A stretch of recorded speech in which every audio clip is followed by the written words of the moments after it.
प्राचीन समय में कुरुक्षेत्र के युद्ध की तैयारियां चल रही थीं। कौरव और पांडव दोनों अपनी अपनी सेनाओं को मजबूत करने में जुटे थे।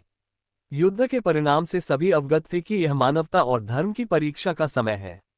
जब कौरवों और पांडवों के बीच युद्ध तय हो गया तो पांडवों ने भगवान श्रीकृष्ण से सहायता मांगी। उसी समय दुर्योधन भी श्रीकृष्ण से सहायता मांगने द्वारका पहुंच गया। श्रीकृष्ण ने दोनों पक्षों को सुनने के लिए समय दिया। दुर्योधन पहले पहुंचा और श्रीकृष्ण के सिरहाने बैठ गया। वहीं अर्जुन विनम्रता से उनके चरणों के पास बैठ गए। जब श्रीकृष्ण ने आंखें खोली तो उनकी दृष्टि पहले अर्जुन पर पड़ी। उन्होंने दोनों की बात सुनी और कहा, मैं तुम्हें दो विकल्प देता हूं।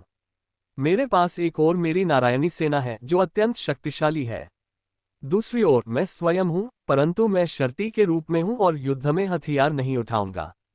अब तुम दोनों में से जो पहले चुनेगा वह अपनी इच्छा के अनुसार चयन कर सकता है। श्रीकृष्ण ने पहले अर्जुन को विकल्प चुनने का अधिकार दिया। अर्जुन ने निस्संकोच कहा, मुझे आपकी शर्ती चाहिए। ये सुनकर दुर्योधन मन ही मन प्रसन्न हुआ क्योंकि उसे नारायणी सेना मिली। वह सोचने लगा कि सेना के बल पर वह पांडवों को आसानी से हरा देगा। अर्जुन ने श्रीकृष्ण से पूछा, प्रभु आपने ये शर्त क्यों रखी कि आप युद्ध में हथियार नहीं उठाएंगे? श्रीकृष्ण ने उत्तर दिया, धर्म और अधर्म के बीच जब संघर्ष होता है तो युद्ध केवल बल से नहीं जीता जाता। धर्म का पालन करने वालों को सच्चाई और समर्पण की आवश्यकता होती है। मैं शर्ती के रूप में तुम्हारे साथ रहूंगा और तुम्हें सही मार्ग दिखाऊंगा। यह मेरी भूमिका है कि मैं धर्म की रक्षा करूं, लेकिन अपने वचनों के अनुसार। युद्ध के दौरान श्रीकृष्ण ने अर्जुन को गीता का उपदेश दिया, जिससे अर्जुन के भीतर का संदेह समाप्त हुआ। उन्होंने अर्जुन को हर क्षण सही निर्णय लेने में मदद की।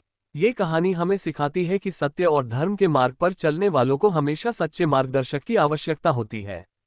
श्रीकृष्ण का शर्ती बनना इसी बात का प्रतीक है। श्रीकृष्ण का शर्ती बनना केवल एक भूमिका नहीं थी, बल्कि यह धर्म और सत्य की जीत सुनिश्चित करने का माध्यम था। ये कहानी हमें सिखाती है कि शक्ति से अधिक महत्वपूर्ण है सही मार्गदर्शन और धर्म के प्रति निष्ठा।